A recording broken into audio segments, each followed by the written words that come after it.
하나님 아버지, 하나님께서 우리의 인생에 일하심을 신뢰합니다. 주님께서 나에게 일하시고 나를 통해 일하실 것을 신뢰합니다. 저희 것을 신뢰하기에 저의 마음을 드리고 시간을 드리고 삶을 드리며 주 앞에 나아가오니 아버지 주님, 우리 가운데 임재하여 주시옵소서. 우리 가운데 일하여 주옵소서. 주님께 우리를 통해서 하나님의 새로운 일들을 여러 가지 것을 제가 경험케 하여 주옵소서. 오늘도 말씀 중에 은혜 받으며 작은 한 걸음을 떼기를 소원하오니 한 사람 한 사람 가운데 성령께서 찾아가셔서 이 말씀을 사용하시고 예배를 사용하셔서 은혜를 허락하여 주옵소서. 주님께 일하시길 기대하오며 살아신 예수님의 이름으로 기도합니다. 아멘. 함께 나눌 말씀은 잠언 24장 26절 말씀입니다. 잠언 24장 26절 말씀 제가 봉독해 드립니다. 적당한 말로 대답함은 입맞춤과 같으니라. 한 번 더 읽어드릴게요. 적당한 말로 대답함은 입맞춤과 같으니라. 아멘. 안녕하세요. 오늘은 말에 대한 이야기 이어가도록 하겠습니다. 지난주에는 바른 말, 이번 주에는 따뜻한 말입니다. 말이라고 하는 영역은 우리 가운데 독특한 영역이라고 말씀을 드렸어요. 근데 존재와 삶이 있는데 존재는 마음에 대한 것이고 삶은 행동에 대한 것입니다. 근데 말은 그 사이 어딘가에 존재합니다. 마음과 연결되어 있지만 표현되기 때문에 마음과 다르게 행동에 닮아 있고요. 행동과 연결되어 있지만 움직임이 없어 결과를 만들어내지 않는다는 부분에서는 마음과 닮아 있습니다. 그렇죠? 그래서 한번 말한 거 주워 담을 수 없다라고 하면 말이 마음과 다른 부분, 행동에 닮아 있는 부분을 얘기하죠. 근데 말만 할 뿐이다 라고 얘기하면 말이 행동과 다른 부분, 오히려 마음과 닮아 있는 부분에서 얘기합니다. 그러니까 그 중간 어딘가에 말이 있어요. 그러니까는 우리가 마음을 가꾸듯이 행동을 다듬듯이 말을 갖고 다듬으려고 해야 된다는 것입니다. 이 영역이 독특함이 있기 때문에. 그래서 지난주에 뭐라고 말씀드렸습니까? 바르게 말해야, 우리가 바르고 따뜻하게 말해야 되는데 지난주에 바르게 말하는 거에 대해서 선한 기준으로 말하는 것, 진실하게 말하는 것, 그리고 절제하며 말하는 것에 대해 얘기했습니다. 말을 잘하는 것은 바르게 말하는 사람이 말을 잘하는 건데 선한 기준으로 진실하게 절제하며 말하는 것이 말을 잘하는 것이라고 말씀을 드렸죠. 그래서 오늘은 두 번째 따뜻한 말 이야기를 해보도록 하겠습니다. 잠언은 따뜻하게 말하라고 반복해서 우리 가운데 말씀하십니다. 그래서 제가 9절 읽어드릴게요. 잠언 12장 18절. 칼로 찌름같이 함부로 말하는 자가 있거니와 지혜로운 자의 혀는 양약과 같으니라. 다시, 칼로 찌름같이 함부로 말하는 사람이 있는데 지혜로운 자의 혀는 양약과 같으니라. 어떤 사람의 말은 칼이고요, 어떤 사람의 말은 약이다, 이렇게 말씀하고 계시죠. 그렇죠? 그 다음 구절 읽어드릴게요. 잠언 15장 4절 말씀이에요. 온순한 혀는 곧 생명나무이지만 패역한 혀는 마음을 상하게 하느니라 라고 얘기하죠. 그렇죠? 칼로 찌른다, 마음을 상한다, 연결되죠. 그렇죠? 그래서 온순한 혀는, 어떤 말은 어떻게 한다고 그래요? 생명나무, 사람을 살린다는 거죠. 그렇죠? 약과 연결되죠. 사람을 살려요. 생명나무예요. 근데 어떤 말은 마음을 상하게 하죠. 사람을 죽이는 말이 있다는 거예요. 그렇죠? 세 번째 뭐라고 말씀하시냐면 잠언 15장 1절에 유순한 대답은 분노를 쉬게 하여도 과격한 말은 노를 격동하느니라 라고 얘기합니다. 그렇죠? 그러니까 이렇게 불이 났다고 하면 어떤 사람의 말은 불에다가 물을 뿌려주는 것 같아요. 유순한 대답은 분노를 이게 쉬게 합니다. 불을 끄는 거죠. 그렇죠? 근데 과격한 말은, 어떤 말은 뭐예요? 불 났는데 거기다가 기름 붓는 격이라는 거죠. 그렇죠? 어떤 사람의 말은 물을 뿌리는 것 같은 말이고 어떤 사람의 말은 기름을 붓는 것과 같은 말이라는 거예요. 그래서 어떤 말은 문제를 더 악화시키고요, 어떤 말은 문제를 해결한다는 거예요. 그렇죠? 그러니까 전체적으로 어떤 말이 있다고 얘기해요? 살리는 말이 있고 죽이는 말이 있다고 얘기하죠. 근데 어떤 말이 살리는 말이라고 얘기해요? 지혜로운 말, 유순한 말, 온순한 말이 살리는 말이라고 얘기해요. 그럼 어떤 말이 죽이는 말이라고 얘기해요? 칼로 찌르는 말, 마음을 상하게 한 패역한 말, 과격한 말. 패역한 말, 패역하다는 건 폭력적이라는 뜻이에요. 그렇죠? 패역하고 과격하고 칼로 찌르는 말은 이거는 죽이는 말이고, 온순하고 유순한 말은 살리는 말이고, 그러니까 우리가 말을 할 때 어떻게 해야 말을 잘하는 거라고 얘기해요? 성경에서 살리는 말을 하는 사람이 말을 잘하는 사람이에요. 죽이는 말을 하는 사람은 말을 못하는 사람이죠. 그렇죠? 그래서 이거를 뭐예요? 살리는 말을 유순한 말 이렇게 연결해서 그냥 좀 통칭해서 뭐라고 하냐면 좀 이따 하나 더 설명할 텐데 따뜻한 말이라고도 표현을 하는 거예요. 그렇죠? 따뜻한 말. 그렇죠? 여러분들 어떻게 말씀하셔야 돼요? 살리는 말을 해야 됩니다. 잠언 우리가 이제 살리는 말이 있고 죽이는 말이 있다고 그래요. 죽이는 말은 칼로 찌르는 말, 마음을 상하게 하는 말, 노를 격동하게 하는 말이에요. 이런 말은 선함을 구현하거나 상대에게 도움을 주거나 관계를 동독하게 하지 않죠. 그렇죠? 그럼 그런 말을 왜 하냐고 도대체. 그렇죠? 근데 살리는 말은 어떤 말이에요? 이건 양약과 같은 말이고요. 문제를 치료하는 말이라고 하고요. 생명나무 같은 말이라고 하고요. 그렇죠? 불을 끄는 말이라고 하고요. 그럼 어떻게 돼요? 이 말이 선함을 구현하고 상대에게 도움이 되고 관계가 돈독해지죠. 그렇죠? 그래서 우리가 살리는 말을 해야 된다라고 말씀하고 계십니다. 좀 더 자세히 살리는 말이 무엇인지 살펴봅시다. 그럼 살리는 말은 어떤 말이라고 했어요? 먼저 부드러운 말이라고 했죠. 지혜로운 말이라고 했어요. 지혜로운 말. 지혜로운 말. 지혜롭다는 말이 뭐예요? 지혜로운 말이 뭘까? 좀 더 자세히 설명하겠지만 일단은 요 반대에 뭐가 있냐면 함부로 말하는 게 있어요. 함부로 말하는 건 지혜롭지 않게 말하는 거예요. 그럼 국어사전에서 함부로를 찾아보면 뭐가 나오냐면요. 조심하거나 깊이 생각하지 않고 마음대로 하는 거예요. 여러분 여기 악한 의도가 있어요? 없죠. 이 사람 말이 틀렸어요? 아니요. 맞았을 수 있어요. 근데 어떻게 해요? 깊이 생각하지 않고 조심하지 않고 자기 마음대로 하고 싶은 대로 하는 말이 함부로 하는 말이라는 거예요. 그건 지혜가 없다라고 성경에 말하죠. 그러니까 여러분 내가 말하는 내용이 맞아도 이 내용을 어떤 단어, 어떤 문장, 어떤 어감으로 담는가에 따라서 달라져요. 그럼 지혜로운 사람은 뭘 합니까?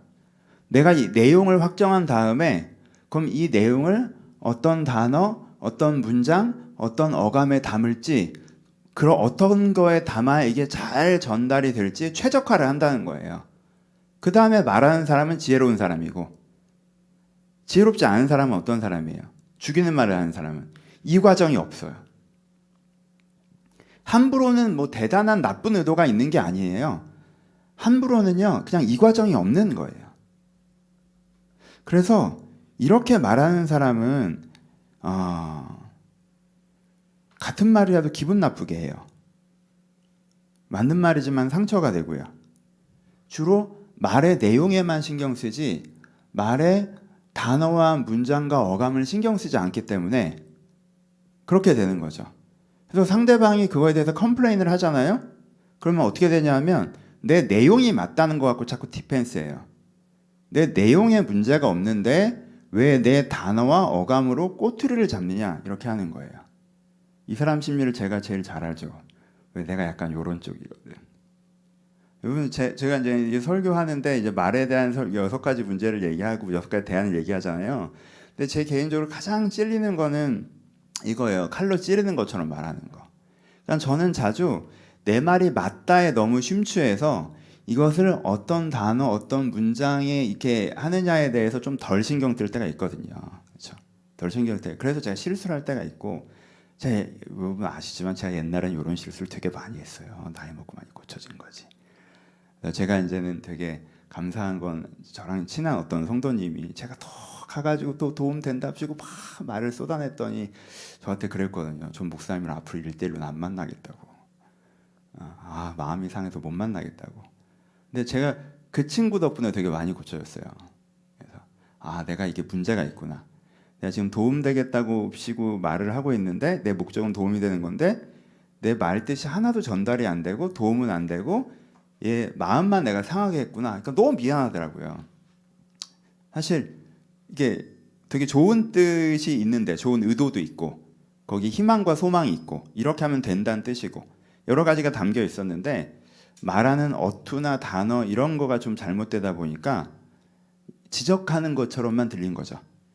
제가 그 이후로 그전에도 막 그런 조언을 많이 들었는데 나 됐어. 왜 이렇게 내용이 좋은데 자꾸 그래라고 생각했는데 사실 그때가 저한테 좀 충격이었던 것 같아요. 그래서 그 다음부터 좀 고치려고 노력을 좀 했는데 막 고쳐지진 않아요. 사람이 노력하고 있습니다. 그래서 제가 이 마음을 되게 잘 알아요. 이렇게 내 함부로 말하는 사람의 특징은 제가 그런 부분이 있었으니까, 그리고 지금도 없다고 못하니까, 말하는 사람의 특징은 내 내용이 맞다는 거에 대해서 굉장히 액센트를 두고 내가 단어와 문장과 어감에 대해서 고민하지 않고 하고 있다는 거에서 이 부분에 내가 게으르다는 거에 대해서 뭐가 문제인데? 라고 자꾸 생각을 한다는 거예요. 근데 그러시면 안 돼요. 여러분, 말은 표현이잖아요. 그러니까 표현을 골라야죠. 여러분, 밖에 나갈 때 아무거나 함부로 입고 나가십니까? 아니죠. 이게 뭐가 중요하다고? 따뜻하기만 하면 되는 거잖아. 몸이 가려지기만 하면 되는 거잖아. 근데 왜 그렇게 함부로 안 입고 신경 써서 입어요? 신경 써서 입는 이유가 있죠. 그 자리, 어떤 자리라고 하면 신경 써서 입죠. 그렇죠? 우리가 그런 게 있잖아요. 그런 것처럼 내 말에 있어서 오늘 뭐 입지? 라고 고민하는 것처럼, 내가 내 말에 있어서 오늘 뭐 입지라고 고민하는 것처럼 내가 이거에 신경을 써야 된다는 거예요. 이 내용을 어떤 단어, 어떤 문장, 어떤 어감으로 말할지 신경을 써서 고르는 거. 이게 뭐예요? 지혜롭게 말하는 거예요. 그러니까 엄청난 지혜가 꼭 필요한 게 아니라 여러분들이 이 과정을 두시기만 하셔도 되게 많이 좋아져요. 두시기만 하셔도. 단어, 문장, 어감을 고르는 연습. 그렇죠? 이걸 하시는 게 지혜롭게 말하는 것입니다. 그 다음에는 내가 살리는 말, 살리는 말을 한다는 게 이제 부드러운 말, 따뜻하게 말해야 된다고 하는데, 따뜻하게 말하는 거의 첫 번째는 지혜로운 말이에요. 그러니까 저 사람이 나한테 하는 말을 골라서 하잖아요. 그럼 거기에 이제 그게 있죠, 그렇죠? 근데 두 번째는 뭐냐면, 따뜻하게 하는 말은 뭐냐면요, 온순하고 유순하다라고 성경에서 얘기하잖아요. 지혜롭게 말해야 되고 온순하고 유순하게 말해야 되잖아요. 그럼 온순하고 유순하게 말하는 건 뭐예요? 온순하고 유순하게 말하는 건. 온순하고 유순하게 말하는 건요, 기본적으로 말의 온도가 높고 말의 질감이 부드러운 거예요. 그렇죠? 온순하다, 유순하다. 그러니까 어떤 말은 그 단어의 온도나 말의 온도가 너무 차갑고 말의 질감이 거칠어요. 그럼 어떻게 돼요? 말 때문에 마음이 상하는 거죠. 그렇죠? 이게 거치니까. 그러니까 내가 말을 잘한다는 것은, 말을 따뜻하게 한다는 것은, 살리는 말을 한다는 것은, 살리는 말은 어떤 말이에요? 말이 질감이 부드럽고 온도가 적절하면 살리고, 말의 질감이 까끌까끌하고 온도가 너무 낮으면 이거는 죽이는 말이 될 수 있다는 거예요. 내용이 같아도. 설교할 때 옆에 사람 쳐다보지 말고 본인이 적용할 거라지. 그죠? 온도가 중요하다는 거예요. 그러니까 여러분, 음식으로 생각하시면 돼요. 식재료가 나왔는데 이게 몸에 좋은 식재료인 줄 알겠어. 근데 이게 손질이 제대로 안 돼서 까끌까끌해. 이렇게 잘 안 먹히죠. 혹은 따뜻하게 먹어야 좋은 음식인데 차갑게 식였어. 혹은 차갑게 먹어야 좋은 음식인데 미지근하게 풀렸어. 그럼 이제 안 먹히죠, 잘. 그러니까 말도 그렇다는 거예요, 여러분. 재료도 중요하지만 뭐도 중요하다? 손질과 온도도 중요하다. 그러니까 여러분들이 선한 말, 진실한 말이에요. 재료는 너무 좋아. 재료는 너무 좋은데 이 좋은 재료가 손질이 안 돼 있고 온도가 안 맞춰져 있고 까끌까끌한 단어에, 차가운 톤에 까끌까끌한 톤으로 사용하면 그게 잘 전달이 안 된다는 거예요. 그렇죠? 내가 요 말도 좀 센 톤으로 하고 있나? 이거 좀 따뜻한 톤으로 해야 되나? 근데 전달이 안 된다는 거예요. 그렇죠? 그러니까는 살리는 말을 해야 돼요. 살리는 말의 첫 번째는 뭐예요? 살리는 말은 따뜻한 말이에요. 따뜻하다고 하는 건 뭐예요? 따뜻하고 하는 건 내용적으로 지혜롭고, 그렇죠? 지혜롭고 부드러운 말이어야 돼요. 부드럽다는 건 거기에 온도까지 포함되는 거예요. 그렇죠? 여러분들이 내가 이런 말을 배우려고 하셔야 돼요. 그래야 내 말로 관계가 살아나고 상대가 살아나고. 그렇죠? 내가 말을 하는데 정말 맞는 말을 싸가지 없이, 뭐 이런 표현을 옛날에 했었잖아요. 어떤 정치인 이런 표현을 들었는데 그건 말을 잘 못하는 거예요. 정말 맞는 말인데 네가 말하면 하기가 싫다. 얼마나 단어 선택이 거칠고 온도가 차갑고, 그렇죠? 적절하지 않은 문장과 톤이 사용되었길래 집에 가서 생각해 보면 그 말이 맞는데 들을 때는 이게 듣기 싫은지. 그렇죠? 그러니까는 말은 양약과 같이 하라고 그러잖아요. 약은 입에 써요. 약도 문제를 지적하고 있어요. 근데 왜 칼과 다릅니까? 문제를 지적하는 말이지만 그게 어떻게 내 문제를 내가 인정하고 개선할 수 있게 도와주게끔 톤 조절이 돼 있다는 거예요. 그 톤 조절이 뭐예요? 적절한 단어와 문장과 톤을 고르는 것이고 그 단어와 문장의 질감과 온도를 최적화하는 거예요. 그걸 하셔야 돼요. 좋은 재료를 사다 놓고 대충 조리해서 내놓은 다음에 야 이게 얼마나 건강에 좋은 거야. 이거 보양식이야. 그럼 먹는 사람이 힘들잖아. 그렇게 요리를 할 이유가 뭐냐는 거지. 좋은 재료를 공수해 오셨으면 선하고 진실한 내용이라고 한다면 그래서 조리를 잘하면 와 하게 먹을 수 있다라는 거예요. 그렇죠?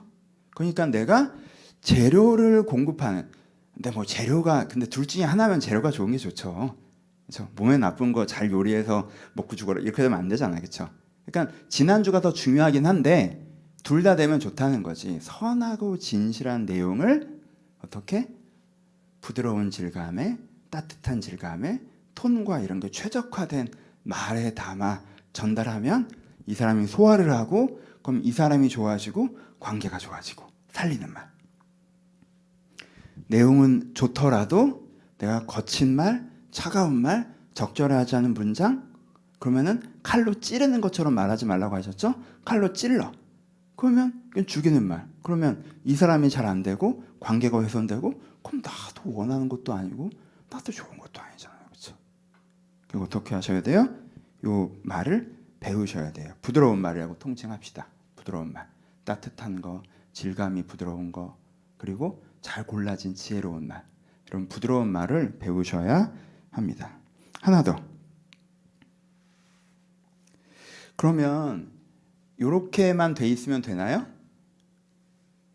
근데 이건 좀 다른 내용 한 번 더 근데 강조해서 들어가는 거지만 여러분 그 말의 표현도 지혜롭고 부드러워야 되는데요. 더 중요한 건 말의 내용이 지혜롭고 부드러워야 돼요. 그렇죠? 그런 경험 있지 않아요?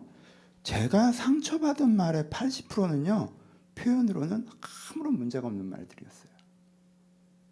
전 교회 배경에서 성장하고 교회에서 이랬기 때문에 저한테 상처 주신 분들은 또 교회잖아요. 교회에서 뭐 목사한테 상처 줄 때 사람들이 그렇게 거친 말 안 쓰거든 대부분. 그렇죠? 말을 잘 고르죠. 이쁘게. 근데 내용이 무례하고 폭력적이고 과격하고 찌르는 말이면 상처가 되죠. 그렇죠? 여러분 바리새인이 과격하게 말한 적 있나요? 바리새인은요 예수님을 죽이려는 회의를 할 때도 한민족을 위해서 한 사람이 죽는 게 낫지 않겠느냐 뭐 이런 식으로 이쁘게 포장해서 얘기해요. 예수님은 바리새인에 딱 오시니까 야, 이 독사의 새끼들아 이렇게 얘기하세요. 그러니까 그거는 포장지보다 중요한 게 뭐예요? 내용이죠. 예수님은 독하게 얘기하면서 이 사람 좀 흔들어서 좀 회개하게 해보려고라고 하는 되게 따뜻한 마음을 가지고 이 독한 단어가 가장 적절하다는 생각이 쓰신 거예요. 그렇죠? 근데 이 사람은 자기들 이익에 예수가 그 피해를 주니까 예수를 없애버려야겠다는 독한 마음을 갖고 있으면서 자기들의 체면과 위신을 중요하게 생각하는 사람이기 때문에 따뜻한 말로 포장하고 있는 거란 말이에요. 그러니까 이 말은 내용이 더 중요하죠. 그래서 말의 내용이 유순하고 온순해야 돼요. 말의 내용이 유순하고 온순하다는 것이 무엇입니까? 말의 내용이 유순하다는 건요. 첫 번째 수용의 말이에요. 수용의 말. 수용의 말이 뭐예요? 이 사람을 이해하고 이 사람을 받아들이면서 하는 말이에요. 물론 이건 약과 같은 말이기 때문에 문제를 지적하는 게 들어가 있어요. 그건 문제긴 해. 네가 그걸 고쳐야 돼. 근데 그 이전에 네가 어떤 맥락으로 그러는지 내가 이해하고 있고 너란 사람 자체를 내가 수용하고 있어. 이것 때문에 내가 너를 잘라버리겠다는 거야. 야, 넌 진짜 이렇게 하겠다는 게 아니야. 그렇죠? 너 이거 안 고칠 거면 나도 안 봐. 야, 넌 전체로 넌 뭐냐? 어? 이거가 아니죠. 그렇죠? 도대체 왜 그러는 거야, 도대체? 아, 이거 못 고치면 나한테 연락할 생각도. 이거로는 이제는 안 되는 거지, 그렇지? 뭐 하는 거야? 이거는 이제는 그 말을 이쁘게 해봐야 이쁘게. 그거 못 고치면 나한테 연락하지 마. 넌 전체적으로 왜 그 모양인지 잘 모르겠어. 라고 얘기한다고 나아지는 게 없잖아요. 그렇죠? 그러니까 뭐가 있어야 돼요? 온순한 말이라고 하는 건, 유순한 말이라고 하는 건, 이 사람이 어떤 사람인지 내가 이해하고 있고 이 사람이 전체로 나한테 수용되고 있는 상태에서 근데 이건 좀 문제인 것 같아 라고 할 때 그 사람한테 이렇게 부드럽게 들려요. 그렇잖아요. 아이를 지적할 때 네가 어떤 부분이 힘든 줄 알겠어. 네가 왜 그랬는지도 알겠고 너라는 사람 자체에 문제가 있는 것도 아니야. 그리고 나랑의 관계에도 아무런 문제가 없어. 그런데 요건 이렇게 고치는 게 더 맞다고 생각해. 할 때 그게 쉽게 들리지 존재를 부정하고 관계를 깨면서 이렇게 팍 이렇게 들어가면 안 들리잖아요. 그렇죠? 그러니까는 유순하고 그렇다는 건 수용의 말이어야 돼요. 여러분 상대방과 대화가 딱딱하게 느껴질 때는요. 상대가 나를 이해하려고 하지도 않고 수용하지도 않고 자기 생각대로 평가한다고 느껴질 때 딱딱하게 느껴져요. 온순하고 부드럽게 안 느껴진단 말이에요. 그럼 상대방 말이 나한테 안 들리죠. 그렇죠? 그런 부분이 있어요. 그래서 내가 말해서 내용적으로도 온순하고 유순한 게 필요하다는 거예요. 온순하다고 유순한 게 두 번째는 첫 번째는 수용의 말이어야 되고 두 번째는 겸손의 말이어야 돼요. 겸손의 말이란 뜻이 뭐예요? 우리가 이게 말에 상처가 될 때가 언제냐면 내가 높은 사람이고 네가 낮은 사람인 것처럼 내가 재판관처럼 이렇게 평가하는 말이 하잖아요. 그럼 그게 어떻게 돼요? 딱딱하게 느껴지죠. 그렇죠? 나는 이렇다라고 사람 대 사람으로 동등하게 아이 메시지로 대화가 전달돼야 되는데 내가 권위자가 되고 얘가 재판정 아래에 서 있는 피고인이 돼서 당신은 이게 문제고 이게 문제고 이렇게 되면 사실 상대방한테 이게 안 들린단 말이에요. 그렇죠? 이게 안 들린다고. 이게 전달이 잘 안 된다고. 그래서 어떻게 해야 돼요? 온순하고 유순한 말은 겸손한 말이에요. 너한테 어떤 게 있고 내 말이 꼭 맞지는 않겠지만 하여튼 나는 이렇다. 그리고 내 생각은 이렇다. 내 의견은 이렇다. 라는 게 온순하고 유순한 말입니다. 그렇죠? 그 내용적으로 또 지혜로운 말이어야 돼요. 내용적으로 지혜로운 말이 따뜻한 말이에요. 내용적으로 지혜로운 말이 따뜻한 말이에요. 그럼 내용적으로 지혜롭다라는 건 뭐예요? 여러분 내용적으로 함부로 얘기하는 건 뭐야? 저 사람 진짜 함부로 얘기한다라는 건 뭐예요? 함부로 얘기한다. 첫 번째 함부로 얘기하는 건 잘 모르면서 저런다는 거예요. 그렇죠? 잘 모르면서. 그러니까 내용적으로 사람을 찌르듯이 말하는 것 함부로 얘기하는 게 뭐냐 하면 잘 알지도 못하면서 자기 기준에서 요것만 딱 보고 저거 돼. 막 이렇게 얘기하는 걸 함부로 얘기한다고 하죠. 그렇죠? 그럼 그건 듣는 사람한테 되게 상처가 되고 찌르는 말이 되죠. 뭐야 저게? 약간 이렇게 되는 거예요. 그렇죠? 함부로 얘기하는 거. 잘 모르면서 얘기하는 거. 두 번째 뭐가 함부로 얘기하는 거예요? 대안 없이 얘기하는 거. 그래서 뭐 어쩌자는 건데. 여러분 대안 없이 얘기하는 건 함부로 얘기하는 그 말의 목적이 뭡니까? 말의 목적은 항상 희망과 소망이 있어야 돼요. 누군가를 지적할 때 희망이 있어야 돼요. 희망 없는데 왜 지적을 합니까? 소망이 없는데. 그렇죠? 그러니까 희망과 소망이 있기 때문에 지적을 하는 거예요. 이건 이런인데 이렇게 해보자. 이러면 이럴 것 같아. 라고 할 때 우리가 그렇게 되는 거죠. 그렇죠? 그러니까 그 부분에 대한 말들이 필요하다는 거예요. 그래서 우리가 지혜 없게 말하는 게 뭐예요? 내가 잘 모르면서 이렇게 희망 없이 이야기하는 거. 대안도 없으면서. 잘 알지도 못하고 대안도 없으면서 문제점만 계속 얘기하는 게 지혜 없이 얘기하는 거고 함부로 말하는 거예요. 그래서 지혜 있게 말하는 건 뭡니까? 문제를 잘 이해하고 있고 대안을 갖고 하는 말이에요. 나 이런 건 좀 잘하는 편인데. 이렇게 얘기를 하다 보면 뭔가 이 사람과의 대화를 통해서 시야가 좀 열리고 전체 그림이 보이고 그럼 이렇게 해나가는 게 좋겠구나라고 대안이 보이는 거. 이게 지혜로운 말이에요. 그러니까 내가 그만큼의 통찰과 대안이 안 보일 때는 말을 줄여야 돼요. 그게 보일 때 하는 말이 뭐가 돼요? 살리는 말이 될 수가 있습니다. 그럼 이 부분들 여러분들 깊게 묵상해 보셨으면 좋겠어요. 오늘 잔소리 같은 설교긴 하지만 여러분들 깊게 묵상하시는 게 필요하다고 생각합니다. 왜냐하면 여러분들의 문제의 일부는 심각한 문제가 아니에요. 여러분들의 영혼과 인격에 문제가 없어요. 여러분들의 삶의 문제가 있는 게 아니야. 근데 여러분들의 문제 일부는 이 말의 문제예요. 말의 문제 중에서도 여러분들이 선하고 진실하세요. 그것도 문제가 아니야. 여러분들이 막 감정을 쏟아내고 그렇게 절제함 없는 사람도 아니고. 근데 뭐가 문제냐? 따뜻하게 말할 줄 모르는 게 문제가 될 때가 있어요. 따뜻하게 말할 줄 몰라서 살려야 될 사람을 죽이는 게 문제가 될 때가 있단 말이에요. 그렇죠? 내가 따뜻하게 말하는 걸 배워야 돼요. 내가 이 상대방에 대해서 얘기할 때 어떤 단어와 어감과 그거를 그대로 표현하지 마세요. 그러니까 여러분 이게 뭐 어떤 표현일지 모르겠지만 말은 자기 표현이 아니에요. 말은 커뮤니케이션이지. 말이 자기 표현이라고 생각하는 사람은요, 내가 무대에 선 주인공이고 저 사람 밑에 있는 관객이라고 생각하는 거예요. 이제 내가 내 감정을 표현할 거야. 내 말로. 내가 얼마나 빡쳤는지 이렇게 표현하는 거야. 내가 얼마나 답답한지 표현하는 거야. 내가 뭘 원하는지 표현하는 거야. 내가 어떻게 생각하는지 표현하는 거야. 이런 자기 표현이라고 생각하면요, 상대방은 박수나 치라는 거잖아.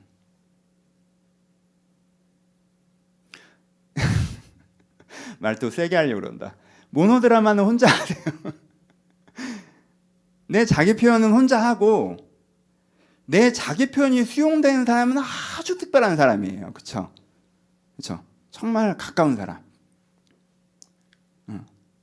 나에게 관심이 있고 나에게 귀 기울이기 때문에 나를 있는 그대로 표현해 주길 바라는 사람이 있죠. 그런 사람한테는 그렇게 하셔야 돼요. 그건 진심을 나누는 거니까. 가장 가까운 사이에서는 자기 표현하는 관계가 되면 좋죠. 그래서 이제 부부간의 대화가 어려운 거야. 부부관계는 이렇게 격 있게만 얘기하는 사이가 아니잖아. 여기서 이제 어려운 부분이 있는데 어쨌든 기본적으로 대화라는 기본에서는 내가 언어가 자기 표현이고 상대방은 내 표현을 수용하는 관객이다라고 생각하고 대화를 시작하면요, 따뜻한 말을 할 수가 없어요. 그렇죠? 언어는 커뮤니케이션이에요. 내 이 마음과 뜻을 이 사람한테 왜 전달하려고 하지? 상처 주려고? 하지 마세요. 그러면 어떻게 전달하려고 하지? 왜와 어떻게가 있어요. 내가 이 말을 왜 하는지, 이 목적이 있으면 내가 어떻게 할지가 이제는 있어야 되는 거죠. 그러면 내 이 목적과 방법이 정돈된 내 말이 상대방한테 전달되잖아요. 그럼 그 말이 상대를 살리고 관계를 살리죠. 그렇죠? 이렇게 말하실 수 있어야 합니다. 이렇게 말하는 게 말을 잘하는 거예요. 적용해 봅시다. 여러분들 다 그만두시고 맨 처음에 어디서부터 연습하셔야 돼요? 내가 나에게 말하는 연습부터 하세요. 내가 나한테 말하는 말 습관이 혹시 잘 알지도 못하면서 대안도 없이 나를 막 비난하듯 얘기하지 않으시나요? 내가 나를 이해하지도 않고 수용하지도 않고 내가 나를 되게 교만하게 정죄하지 않으십니까? 내가 나한테 말을 할 때 되게 거친 언사와 차가운 말을 하지 않나요? 내가 속으로 내가 나에게 하는 말들이 그렇게 냉소적이고 비평적이지 않나요? 여러분, 내가 나한테 하는 말의 톤이 그런데 내가 남에게 하는 말의 톤을 바꿀 수가 없어요. 그러니까 여러분들이 처음 바꿔야 되는 말은 내가 나에게 하는 말이에요. 내가 나에게 하는 말의 톤이 밝아지잖아요. 그럼 내가 남에게 하는 말의 톤이 밝아지는 좋은 첫 단추가 됩니다. 그러니까 여러분들이 어떻게 말하고 계신지 한번 보세요. 여러분들이 막 혼자 이렇게 운전하고 갈 때 막 내가 나를 비난하는 생각이 들 때가 있잖아. 내가 나를 함부로 말하는 생각이 들 때가 있잖아. 그때 말투부터 고치고 다시 와. 이렇게 생각하세요. 일단 네 내용이 뭔지 모르겠지만 말투가 틀렸어. 내가 나를 이렇게 대하면 안 돼요. 그렇죠? 내가 나를 그렇게 함부로 대하면 안 되지. 그러니까 내가 나를 대하는 태도부터 내가 고치려고 해야 돼요. 내가 나에게 온유하게, 그렇죠? 온순하게, 유순하게, 지혜롭게. 그렇죠? 내가 내 처지를 좀 헤아려주고, 내 감정선을 헤아려주고, 네가 이렇지, 내가 이렇지, 내가 이래. 그런데 그래도 이건 문제긴 하잖아. 이거 내가 고치고 싶잖아. 그럼 어떻게 하는 게 좋을까? 이렇게 해보는 게 어떨까? 내가 스스로 혼자 생각할 때 이런 식의 톤으로 내적 톤을 가져갈 수 있어야 돼요. 그러면 상대방과의 바꾸기가 되게 좋아요. 두 번째, 적용해서 살리는 말 두 번째에서는 가까운 사이에서 부부끼리 자녀에게 여러분 이거 꼭 배우십시오. 꼭 배우셔요. 부모님들 꼭 배우세요. 내가 자녀에게 살리는 말을 하고 있습니까? 죽이는 말을 하고 있습니까? 내가 혹시 과격하게 말하고 있지는 않나요? 내가 분내면서 말하고 있지 않나요? 내가 어떻게 말할까 단어와 문장과 톤을 고르지 않고 함부로 말하고 있지 않나요? 내가 희망 없이 말하고 있지 않나요? 대안 없이 말하고 있지 않나요? 잘 알지도 못하면서 되게 다 아는 것처럼 말하고 있지 않나요? 조그만 거 하나를 침소봉대하고 있지는 않습니까? 그거 하나 안 하면 뭐 엄청나게 큰일 나는 것처럼. 여러분, 자녀에게 말하는 게 너무너무 중요해요. 어떻게 말할지 심사숙고해서 말씀하셔야 됩니다. 저도 고등학교 자녀가 있는 학부모예요.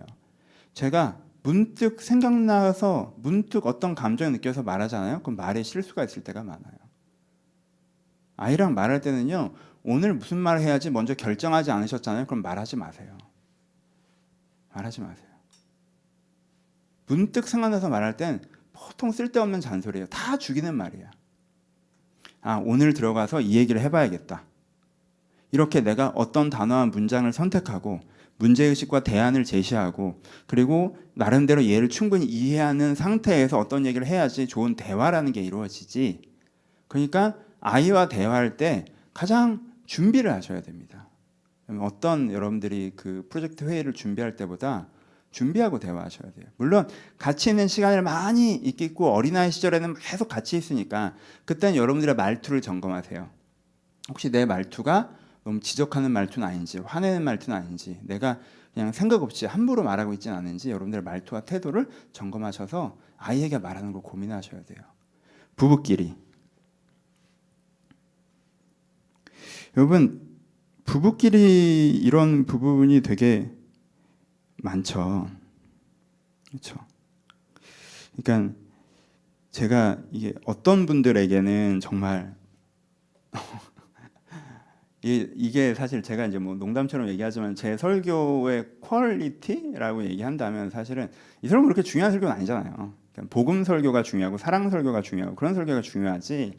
사실 성경에서는 율법은 어떤 팁이고 제시고 어떤 화살표 같은 것이기 때문에 이게 뭐 제 입장에서는 뭐 설교할 때 마음이 제일 가볍죠. 그렇게 중요한 얘기는 아니니까. 뭐 성경이 다 중요하지만 그 속에서 따지면 이게 하나님 우리를 사랑하신다는 것만큼 중요하겠습니까? 우리가 말을 잘해야 된다는 게. 그렇진 않죠. 근데 감히 말씀드리면 어떤 부부에게는 이게 핵심인 부부들이 있어요. 여러분 오늘 들으시는 분들 중에 어떤 부부에게는 오늘 구원의 메시지입니다. 제가 보기에 여러분들 둘이 서로 사랑하거든요.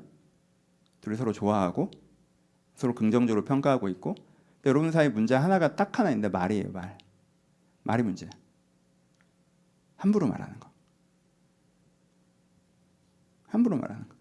어떻게 말할지 생각을 하고 말해야 되는데 이제는 자꾸 자기 표현하시는 거. 나 오늘 기분이 나쁘다 하고 이 사람 연극하고 저 사람도 자기 표현하고 대화가 아니잖아요. 그거. 그렇죠? 함부로 말하는 거. 차갑게 말하는 거. 거칠게 말하는 거. 그렇죠? 이 설교를 듣고 있을 제 아내가 생각나네요. 지금 아마 얼굴에 너나 잘해 라는 표정이 아마 확 있을 거예요. 제가 되게 거칠게 말하는 편이거든요.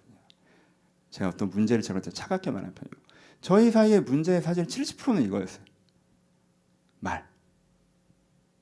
주희야 기다려. 이 부분은 내가 약점이죠. 그 다음에 때에 맞지 않게 말하는 거 나와 네 약점. 이거 가지고 답시다. 근데 우리 사이에 말의 문제가 되게 많잖아요. 부부끼리. 그렇죠? 중심의 문제가 아니라. 그렇죠? 여러분 한번 이 사람의 관계가 틀어진 게 있는데 그게 부모 자식 관계이건 뭐 부부 사이의 관계이건 친구 사이의 관계이건 틀어진 게 있는데 내 중심을 들여다보니까 이 사람 여전히 사랑하고 좋은 사람으로 생각해. 근데 우린 자꾸 이렇게 엉키지? 꼬이지? 이렇게 생각하시는 분들은 말 때문일 수 있어요. 그러면 지난주에 설교한 거랑 이번 주 설교를 가지고 한번 그 매듭을 풀어보세요. 어떤 부분이 엉켰는지 말해서. 그럼 여러분들 큰 도움이 될 거라고 생각합니다. 두 번째는 좀 짧게 한 가지 더 따뜻하게 말하는 거 한 가지 더 있는데 한 가지 더는 잠언에서는 때에 맞게 말해야 된다고 말씀하십니다. 제가 본문 읽어드릴게요. 잠언 25장 11절에 경우에 합당한 말은 아로새긴 은쟁반의 금사관이라 라고 얘기하죠. 경우에 합당한 말은 아로새긴 은쟁반의 금사과다라고 얘기하고요. 잠언 24장 26절에 적당한 말로 대답하면 입맞춤과 같다라고 얘기해요. 적당한 말로 대답하면 입맞춤과 같다. 오늘 본문이죠. 그렇죠? 뭐라고 얘기해요? 말에 있어서 제일 중요한 것 중에 하나가 뭐예요? 말에 있어서 타이밍이에요. 타이밍. 적당한 말. 이게 뭐 맞는 말이건 따뜻한 말이건 다 상관없어. 세 번째로 여러분들이 고민해야 되는 게 뭐예요? 이게 선한 말이에요. 이게 따뜻한 말이에요. 근데 적당하지 않으면요, 그건 이제 아무런 쓸모가 없어요. 타이밍이에요. 그렇죠? 어떤 면에서 말에서는 타이밍이 모든 것입니다. 그렇죠? 적당하셔야 돼요. 경우에 합당한 말은 아른새우는 은쟁반의 금사관이라 경우에 적당한 말로 대답하면 입맞춤과 같으니라 라고 얘기해요. 지금 장난칠 때가 아닌데 장난치고 상대가 그런 얘기를 안 좋아하는데 그런 얘기를 하고 지금 아무 말도 안 하고 가만히 있어야 되는데 말을 하고 지금은 아무 말이라도 해야 되는데 가만히 있고 지금 위로하기보다 가만히 있어야 되는데 따뜻한 말을 늘어놓고 지금 따뜻한 말을 하기보다 맞는 말을 해야 되는데 듣기 좋은 말들만 하고 이러면 적당하지가 않은 거예요. 그럼 그 말 자체는 아무 문제가 없어도 사실은 타이밍이 안 맞으니까 의미가 다 훼손되는 겁니다. 그렇죠? 그러니까 타이밍 고민을 하셔야 돼요. 그러니까 말이 적당해야 돼요. 장난칠 때 장난치는 말 너무 좋죠. 지금은 딱 장난치는 말이 필요할 때 그땐 장난쳐야지. 시도 때도 없이 말고. 그렇죠? 장난쳐야 될 때 장난치는 말. 좋아할 만한 사람에게 그런 이야기를 하는 것. 가만히 있어야 될 때 가만히 있는 것. 아무 말이라도 해야 될 때 시시껄껄한 말이라도 하는 것. 그렇죠? 잠잠히 옆에 있어줄 때 잠잠히 옆에 있어줘야 되는 거. 위로해야 될 때 위로하는 거. 아프더라도 맞는 말을 해줘야 될 때 맞는 말을 하는 거. 그렇죠? 싸워야 될 땐 싸울 줄 아는 거. 타이밍. 이 제일 중요해요. 그렇죠? 이것이 은쟁반의 금사가고 사랑하는 사람의 입맞춤이에요. 그럼 어떻게 타이밍을 맞출까? 어떻게 타이밍을 맞출까? 타이밍을 맞추려면 뭘 해야 돼요? 때에 맞는 말을 하려면 상황과 사람을 살펴야 합니다. 지금이 어떤 상황이지? 저 사람이 지금 어떻지? 라고 이렇게 살펴봐야 돼요. 그러면 때에 맞는 말을 할 수가 있어요. 왜? 이 사람은 때를 찾으려고 하니까. 그렇죠? 그러니까 어렵지 않아요. 내가 이렇게 살펴보는 마음이 있잖아요. 그러면 때에 맞는 말 하실 수 있어요. 그러니까 말할 때 어떻게 하셔야 돼요? 아, 이게 선한 말이야. 그리고 이게 되게 따뜻한 말이야. 그 다음에 뭐 하셔야 돼요? 오케이, 분위기를 보셔야죠. 그렇죠? 그렇죠? 지금 옷 입고 갈 때 어떻게 해요? 따뜻해야죠. 몸이 가려져야죠. 몸이 안 가리시면 안 될 거 아니야. 추우면 안 되지. 이게 기본이죠. 그 다음에 이뻐야죠. 그렇죠? 이뻐야죠. 그 다음에 장소에 적절해야죠. 아, 이렇게 올 때가 아니었는데 뭐 이런 적절해야죠. 그렇죠? 이게 있어야죠. 때에 맞는. 그러려면 어떻게 하셔야 돼요? 장소에 적절한지 내가 알려면 어떻게 해야 돼요? 여기가 뭐 하는 장소인지 살펴봐야 될 거 아니에요. 그렇죠? 생각해야 될 거 아니에요. 그런 것처럼 상황이 어떤지 상대방이 어떤지 살펴보고 말할 때 때에 맞는 말을 할 수가 있습니다. 그럼 때에 맞는 말을 안 하는 사람은 어떤 사람이에요? 이 사람 말하는 타이밍을 언제로 정해요? 상황을 보고 정해요? 상대를 보고 정해요? 아니죠. 이 사람이 말하는 타이밍은 언제예요? 내가 말하고 싶을 때. 내가 말하고 싶을 때. 그게 말할 때다. 그럼 타이밍이 맞을 리가 없죠. 내가 참다 말하는 거야. 아, 넌 타이밍 안 봤구나. 너 하고 싶을 때 하는 거구나 지금. 자기는 참다 하는 거기 때문에 이게 되게 적절한 타임이라고 생각하지만 참다 했다라고 생각하는 순간 여러분 이미 타이밍을 보는 사람이 아니라는 거예요. 참지 말고 하세요. 오늘은 굳이 이렇게 기분 나쁜 얘기 안 꺼내고 싶은데 분위기를 보니까 지금이 딱이야. 그럼 그때 해야지. 그렇죠? 지금은 너무 열받아. 근데 분위기를 보면 이 얘기 해봐야 그냥 기름 붓는 거야 불에. 그럼 한 번 더 참아야죠. 그렇죠? 말하는 목적이 살리는 거라면, 그렇죠? 말하는 목적이 난 살리고 뭐고 상관없고 내 표현이야 하고 하면야 상관없지만, 그렇죠? 그러니까 여러분들이 뭐 하셔야 돼요? 타이밍을 보셔야 돼요. 내 때가 아니라. 그게 필요합니다. 적용합시다. 그럼 두 번의 설교, 정말 잔소리 같은 설교, 이거 거의 무슨 책을 읽어주는 것 같은 설교라고 생각해요. 이런 설교할 때가 조금 부담스럽기도 해요. 이렇게 특별히 온라인으로 들으신 분들은 지루하실 것 같아서 하는데, 나중에 이걸 책으로 차라리 읽으시면 좀 도움이 되실 것 같은데, 자, 간단하게 한번 그냥 브로셔라도 한번 적어드릴게요. 가끔 보세요. 이렇게 말하는 거. 큰 기준을 바꾸셨으면 좋겠어요. 적용합니다. 말을, 이번 설교 계기로 말을 잘한다는 정의를 바꾸세요. 세상 사람들은 말을 잘하는 걸 어떻게 생각해요? 자기 생각을 논리적으로 설명 잘하는 거, 말을 통해서 분위기를 주도하는 거, 내 생각을 거침없이 표현하는 거, 재미있게 이야기하는 거, 이게 세상 사람들이 말을 잘한다라고 얘기하는 거, 그렇죠? 그래서 사람들이 저한테 말 잘한다고 그래요. 저 이렇게 말하잖아요. 저 어디 가면 이렇게 말하거든요. 그렇죠? 근데 여러분, 여러분들이 세속적으로 저를 판단하시는 거예요. 제가 말을 그렇게 잘 못해요. 제가 말을 그렇게 잘하는 사람이 아니라고. 저는 그냥 중간 정도예요. 중간. 이 6가지 중에 어느 건 점수가 높은데 어느 건 점수가 낮아요. 제가 그래요. 말을 잘한다는 건 뭐예요? 선한 기준으로 말하는 거예요. 진실하게 말을 하는 거예요. 절제하면서 말하는 거예요. 따뜻하게 말하는 거예요. 때에 맞게 말하는 거예요. 이게 말을 잘하는 거예요. 이게 말을 잘하는 거예요.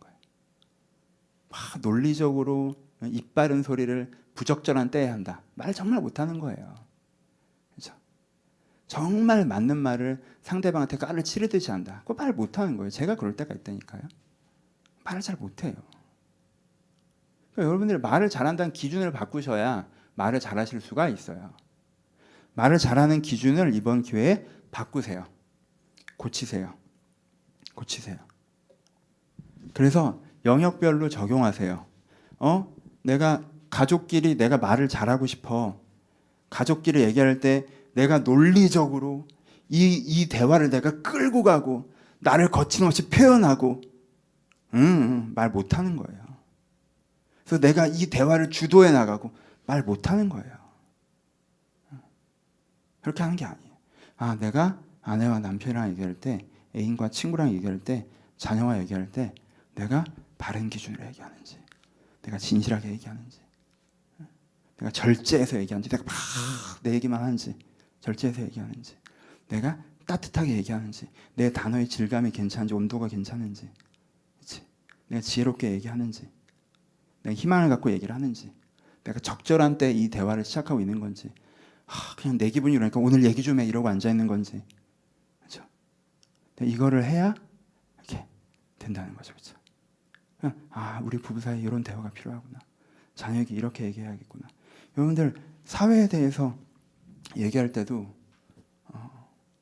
교회에 대해서도 여러분 이거 나중에 우리 모임할 때 이거 꼭 기억하셨으면 좋겠어요. 교회 모임을 하는데 선하지 않은 세속적인 기준으로 자꾸 주장하시고, 그렇죠? 진실을 얘기하지 않고 자기를 포장해서 거짓말하시고, 자기 감정을 쏟아내시고, 칼로 찌르듯이 함부로 얘기하시고, 상대방의 사정을 잘 알지 못하면서 주변 사람 신경 안 쓰고 거침없이 말하고, 저희가요 이래서 모임이 안 돼요. 우리가 말을 배워야 돼요. 말을 배워야 돼요. 우리가 잘 못해서, 말을 잘 못해서 좋은 사람들인데 모임이 잘 안 되는 거예요. 그리고 말을 배워야 돼요. 그렇죠? 여러분 그렇게 생각하시면 여러분 사회에서도 맞아, 거기가 별로인 게 아니라 혹시 말을 잘 못해서 그런 거 아닐까? 그런 부분도 있을 거예요. 내 회사에서, 내 모임에서, 거기서 내가 말을 잘하고 있나? 내가 그냥 참다 자기 표현하면서 대화가 안 통해 막 이러고 있는 건 아닐까? 그래서 여러분들이 가정에서, 교회에서, 사회에서 이거 한번 고민해 보셔야 돼요. 혹시 고립되신 분들, 주변에 난 관계가 없어요? 말 때문이 아닌지 한번 고민해 보세요. 여러분들이 선하지 않은 기준으로 말해서 선한 사람들이 떠나가. 여러분들이 진실하지 않게 말하니까 여러분들이 거짓된 말을 알고 실망해서 떠나가. 여러분들이 진실한 말을 하지 않으니까, 아무 말도 안 하니까 관계가 형성이 안 돼. 여러분들이 거친 말을 하고 차가운 말을 하니까 상처받고 멀어져. 여러분들이 생각하지 않고 아무 생각 없이 얘기를 하니까 상대방이 상처받고 멀어져. 여러분들이 그냥 자기 표현하시 때에 맞지 않은 말들을 하니까 관계가 형성되지 않아. 혹시 이런 건 아닌지, 내가 내 말을 다듬고 있는지 한번 보셨으면 좋겠습니다. 그래서 이번 설교를 계시고 말이라는 영역이라고 하는 걸 이렇게 잘 한번 해나가려고 결정하셨으면 좋겠어요. 말에 대한 새로운 관점을 가지시고 여러분들이 말을 다듬기 시작하신다면, 그렇게까지 중요한 건 아니에요. 마음이 훨씬 중요하고요, 행동이 훨씬 중요해요. 그래도 말이라는 건 독자적인 영역이고 독창적인 영역이어서 마음과 행동은 내가 나름 다듬었는데 말이 자꾸 내 인생의 발목을 잡는다고 하시는 분들 경우에는요, 요걸 바꾸잖아요. 그럼 갑자기 확 올라가는 느낌이 있을 거예요. 다른 건 됐는데 말 때문에 엉켜있는 사람은요, 뭔가 이제는 풍선 묶여놨다가 그 끈이 딱 풀린 것처럼 하늘로 쫙 올라가요. 중심도 좋았고 행동력도 있는 사람이었는데 말 때문에 그랬던 사람들은. 여러분들이 꼭 여러분들의 말을 다듬으셨으면 좋겠습니다. 말씀을 마칩시다. 결론. 자, 이번 설교 중에서는 본문을 좀 많이 소개하고 싶은 마음에 간단하게라도 많이 읽어드렸어요. 그래서 마지막으로도 본문 하나 읽어드리면서 마무리할게요. 결론. 야고보서를 읽어드릴게요. 3장 2절에서 8절입니다. 우리가 다 실수가 많으니 만일 말에 실수가 없는 자라면 곧 온전한 사람이라 능히 온 몸도 근래 씌우느니라. 우리가 말들의 입에 재갈을 물리는 것은 우리에게 순종하게 하려고 그 온몸을 제어하는 것이라. 또 배를 보라. 그것이 크고 광풍을 밀려가는 것이거늘 지극히 작은 키로서 사공의 뜻대로 운행하니 이와 같이 혀도 작은 지체로 돼 큰 것을 자랑하도다. 보라, 얼마나 작은 불이 얼마나 많은 나무를 태우는가. 혀는 곧 불이요 불의의 세계라. 혀는 우리 지중에서 온몸을 더럽히고 삶의 수레바퀴를 불사르나니 그 사르는 것이 지옥불에서 나느니라. 여러 종류의 짐승, 새, 벌레, 나무의 생물은 다 사람들이 길들일 수 있을 거니와 혀는 능히 길들일 사람이 없나니 쉬지 아니하는 악이요 죽이는 독이 가득하니라 라고 얘기해요. 그래서 혀가 나쁜 것처럼 얘기하는데, 그런 이유는 이 본문 자체가 말과 삶의 분리를 비판하는 본문이기 때문에 그래요. 그래서 본문 메시지 자체는 오늘 얘기한 거랑 좀 달라요. 말 자체에서 얘기하는 본문은 아니에요. 그런데 표현하는 톤을 보시면요, 말이 얼마나 중요한지도 야고보가 얘기하고 있죠. 말이 얼마나 중요하다고 얘기해요? 배의 키와 같다고 그러죠. 키가 방향을 결정해 버리잖아요. 그렇죠? 그리고요, 내 인생의 산의 불과 같다고 그래요. 잘 관리하지 않으면 모든 나무를 불태울 수 있는 거잖아요. 그렇죠? 그래서 말은 삶의 수레바퀴를 불태울 수 있다고 얘기를 해요. 말을 잘못하면요, 여러분들의 삶 전체가 불탈 수 있다라고까지 얘기하시잖아요. 그렇죠? 저도 말 실수로 몇 달씩 고생했던 적이 돌아보면 여러 번 있어요. 그렇죠? 그러니까 이 본문은 말이 얼마나 중요한지 얘기하고 있어요. 그리고 또 하나 얘기하는 게 뭐냐면요, 위로받으세요. 저도 이 본문을 위로받아서 마지막에 얘기하는 거예요. 말 잘하는 게 정말 어렵다고 얘기해요. 그렇죠? 여러분, 그러니까 제가 오늘 가르쳐드린 말의 이상적인 기준을 가지고 여러분들을 정죄하지 마세요. 그럼 죽어. 그렇게 못해요. 나도 지금 그렇게 못하잖아. 단기간에 절대 안 됩니다. 절대 안 돼요. 그래서 뭐라고 얘기하냐면, 호랑이랑 독수리를 길들여 있어도 혀는 길들이기 어려워라고 얘기해요. 혀를 완벽하게 제어하는 거는 어떤 사람이라고 그래요? 온전한 사람이라고 그래요. 네가 말이 완전 이제는 통제가 돼? 넌 말을 진짜 바르고 따뜻하게 잘해? 야, 넌 그럼 완성형 인간이구나. 말씀드렸죠? 말이 중간에 어정쩡한 영역이기 때문에 말을 진짜 잘하잖아요. 그럼 마음도 어느 정도 수준이 있어야 되고, 삶도 어느 정도 수준이 있어야 되고, 말 자체도 어느 정도 수준이 있어야 말이 다 통제되거든요. 그렇죠? 그러니까 온전해져야 된다고 얘기해요. 그럼 포기하라는 얘기예요? 아니죠. 어렵지만 해보자는 얘기죠. 그렇죠?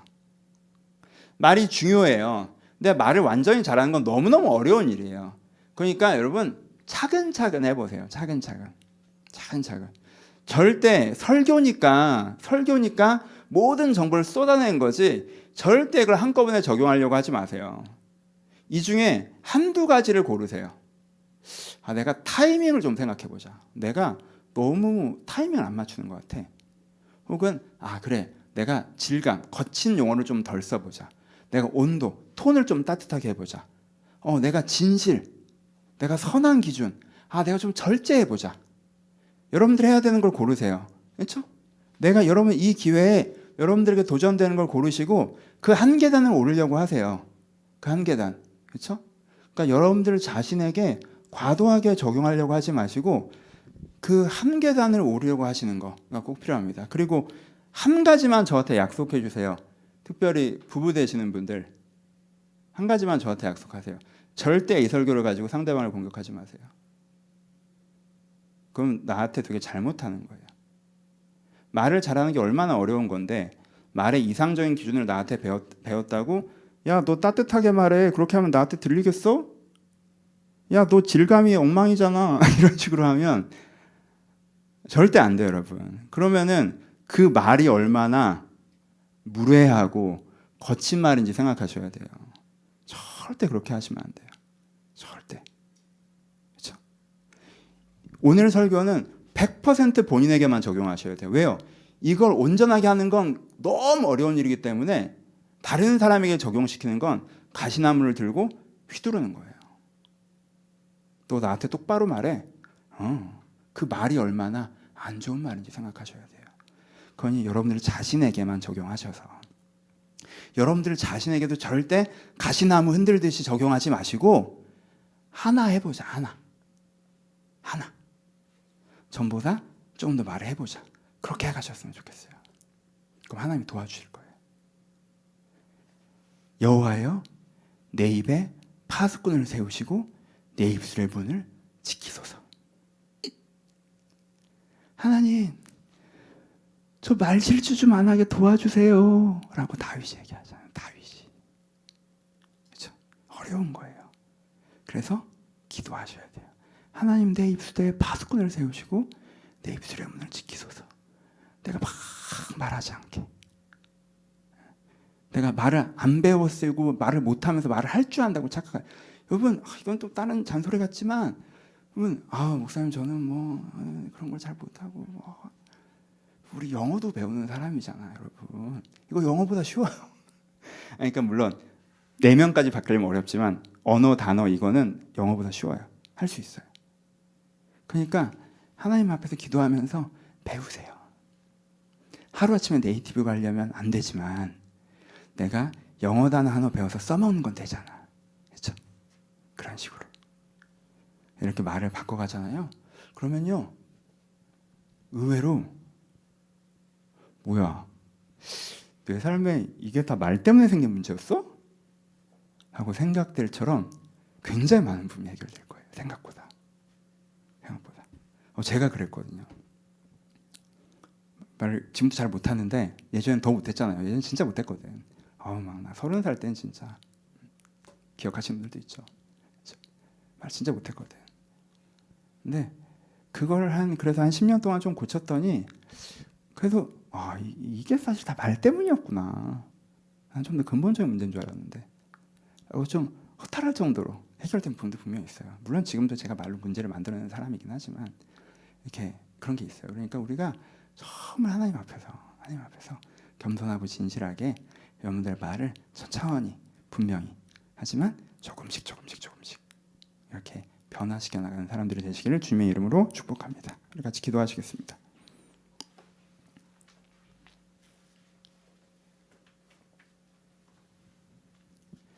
말로 이렇게 뭔가 상했다 이런 설교를 들으면 떠오르는 관계가 있습니까? 한번 기도해 보셨으면 좋겠습니다. 여러분들 부모님의 말에 많이 상처를 받으셨거나 부부간의 대화에서도 약간 그런 부분이 있거나 혹은 내가 자녀에게 했던 말들이 좀 후회되거나 혹은 내가 직장에서 친구들 사이에 했던 말들이 내가 이런 말에 실수가 있구나 라는 부분들을 한번 떠올려 보시면 우리 희망을 갖고 회개합시다. 절대 자책하지 마시고 희망을 갖고 하나님 보니까 제가 그 사람을 사랑하고 그 사람 저를 사랑하는데 우리 사이의 문제가 그저 말의 문제였습니다. 하나님 이게 잘 풀려가게 하여 주옵소서.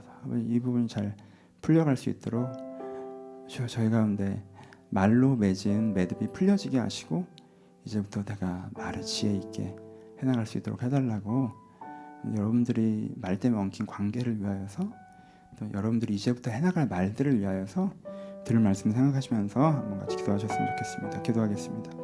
아버지 주님 참 말의 지혜가 부족한 사람입니다. 아버지 제가 말의 지혜가 부족합니다. 제가 정말 말의 지혜가 부족합니다. 말을 정말 잘하고 싶은데 아버지 말이 참 부족합니다. 아버지 지금 제 말에 지혜를 주시옵소서. 제 입술에 파수대를 세워주시옵소서. 아버지 부끄러움이 많습니다. 아버지 지금도 설교자로서 말을 했는데 제 말에 혹시 실수가 없었는지, 제 말에 단어는 적절했는지, 문장은 적절했는지, 톤은 적절했는지, 해야 될 얘기를 한 것인지, 해야 될 얘기를 하지 못한 것은 없는지, 안 해야 할 얘기를 한 것은 없는지, 참 말을 잘하기가 어렵고 어렵습니다. 주님, 특별히 다른 것들도 있지만 주님, 제가 설교할 때 제 입술에 파수대를 세워 주시옵소서. 제가 설교자로서 설교할 때 제 입술에 파수대를 세워 주시옵소서. 아버지, 제가 말의 실수가 많사오니, 특별히 말씀은 전하는 대로 서면서 말이라는 것을 하는데 이 말들의 실수가 있는 것에 부끄러움이 있고 연약함이 있사오니, 아버지 저 입술에 파수대를 세우시고 아버지 제가 더 말을 잘하게 하여 주옵소서. 아버지 주여, 저에게 아버지 제 말의 실수가 있었던 부분들에서 또한 용서받게 하시고, 주여 또 제게 말 실수한 사람들을 또 제가 용서하게 하여 주옵소서. 아버지, 제가 말에서 벗어나 중심을 보는 사람이 되게 하여 주옵소서. 제가 말들에서 벗어나서 중심을 보는 사람이 되게 하여 주옵소서. 아버지, 내가 다른 사람의 중심을 바라보는 사람이길 소원합니다. 아버지, 내가 중심을 사람들한테 전달하는 사람이길 소원합니다. 내가 정말 이 말들의 지혜를 가질 수 있도록 주님 저희 가운데 은혜를 더하여 주옵소서. 주님, 우리가 은혜를 더하여 주옵소서. 아버지, 말에 상처받은 모든 사람들의 것들이 치유되길 바라며, 아버지 엉킨 말들 하는 사람들의 모든 매듭들이 풀려나길 바랍니다. 주님, 저희 가운데 지혜를 주시옵소서. 주님, 저희 가운데 지혜를 주시옵소서. 지혜를 주시옵소서. 이번 설교와 상관없이 여러분들의 한 주간을 위해서 기도하셨으면 좋겠습니다. 10월입니다. 이제 10월, 11월, 12월, 올해도 석 달밖에 남지 않았습니다. 4분기가 시작되고 있는데, 한 해 동안 좀 아쉬운 거 있으십니까? 좀 후회되는 거 있으십니까? 못하신 거 있으십니까? 이번 마지막 4분기 우리 남아있으니까 다시 시작했으면 좋겠습니다. 신앙생활에서 아쉬운 부분, 삶에서 관계에서 아쉬운 부분이 있다면 지난 것들은 털어내시고 하나님께 주신 오늘과 내일부터 다시 시작했으면 좋겠습니다. 마음에 작은 것들을 결단하시면서 또 필요한 거 있으면 간구하시면서 여러분들 개인의 기도 제목들로 함께 기도했으면 좋겠습니다. 기도하겠습니다. 하나님, 주여 저희 가운데 함께 하셔서 아버지, 이제 10월부터 또 2022년 마지막 한 해의 마지막 석 달을 저희가 또 달려갈 터인데, 저들의 마음과 발걸음을 지켜주시옵소서. 저희가 또 달려가는데 저들의 마음과 저들의 발걸음을 지켜주셔서 아버지, 제가 해야 될 일들을 해나가게 하여 주옵소서. 저를 통해서 이루어져야 될 일들을 이루어지게 하여 주옵소서. 하나님, 은혜를 주시옵소서. 하나님, 저희가 은혜를 주시옵소서. 하나님, 저희가 은혜를 주시옵소서. 저희가 해야 할 때들 이루어져 가게 하여 주옵소서. 아버지, 주님 이루어져 가게 하여 주옵소서. 그 자리에 제가 서 있게 하시고 주님의 능력을 덧입게 하시고 주님께 이루신 걸 제가 보게 하여 주옵소서. 공동체 가운데 일하신 것들을 제가 경험하길 바라며 세상 가운데 일하신 걸 제가 경험하길 바라오니, 아버지, 저희와 함께 하시고 함께 하여 주옵소서. 아버지, 은혜를 주시옵소서. 주님, 개인의 문제들을 고민하는 사람들이 있습니다. 코로나가 길어지면서 힘들어하는 자영업자들도 있습니다. 아버지, 이제 백신이 맞는 가정에서의 문제들도 있습니다. 나라의 문제들을 해결했으면 좋겠습니다. 아버지, 직장에서 어려운 사람들이 있습니다. 육아에서 어려운 사람들이 있습니다. 아버지, 여러 가지 답답한 문제를 가운데 신음하는 사람들이 있습니다. 넷째 문제를 가운데 신음하고 있는 사람들이 있습니다. 아버지, 주님께서 만져주시옵소서. 아버지, 만져주시옵소서. 이 세상 가운데 생활들이 압도되어서 힘들어서 아버지 만져주옵소서. 무엇보다 은혜 주시기는 아버지, 이 상황들에 주님께서 개입하셔서 아버지, 코로나로 경제 어려운 사람들 가운데 있사오니 이 상황 가운데 개입하셔서 아버지, 주님께서 또한 살 길을 열어가신 걸 저희를 경험하게 하여 주옵소서. 저희가 막막하지 않게 하시고 막다르지 않게 하시고 여기서부터 하나님께 일하신 것을 저희가 경험할 수 있도록 아버지, 은혜를 더하시고 은혜를 더하여 주옵소서.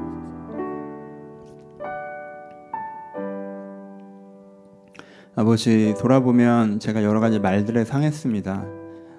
아버지, 그 말들이 그들의 진심이 아니었고 저처럼 말에 미숙하였던 걸 생각하니 제 마음이 치유되는 것이 있습니다.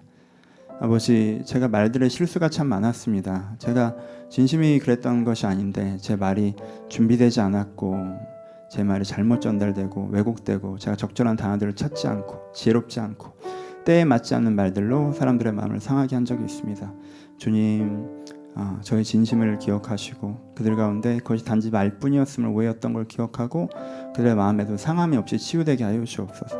하나님, 저희 가운데 말로 엉키는 것들이 있습니다. 서로 사랑하는 사람이고 소중한 사람들인데 저희들의 말에 실수가 있어서 말이 연결되어지 않아서 서로 자기 말만 할 뿐 서로 가운데 대화하지 못해서 저희의 관계까지 엉킬 때가 있습니다. 지금 저희들을 긍휼히 여기시고 저희 가운데 말하는 법을 가르치사 저희 가운데 서로 대화의 통로가 뚫리게 하여 주옵소서. 그 통로로 서로의 마음과 생각이 연결되고 이어지며 하나님께서 더욱더 아름다운 관계가 되어갈 수 있도록 주님께 축복하여 주시옵소서. 아버지, 저희가 할 수가 없습니다. 저희 입에 파수대를 세우사, 저희 입에 파수대를 세우사, 저희 입에 파수대를 세우사 저희가 말할 것들을 가르쳐 주시옵소서. 그래서 저희가 바로 말할 수 있는 사람이 되어서 이 말들로 내 삶을 지키고 관계를 지키고 사람을 살리는 그런 말을 하는 사람 될 수 있도록 축복하여 주옵소서. 삶의 현장 가운데 함께 하셔서 개인적인 문제들과 가정의 문제, 건강의 문제, 내면의 문제를 가지고 주 앞에 기도하는 모든 기도의 제목을 들으시고 하나님께 그들과 동행하심을 간절히 보여 주시옵소서. 이제 우리 주 예수 그리스도의 은혜와 하나님 아버지의 사랑하심과 성령의 교통하심이 주님의 인도하신 가운데 살아가고자 하는 모든 심령 가운데 이제부터 영원토록 함께 있을지어다. 아멘.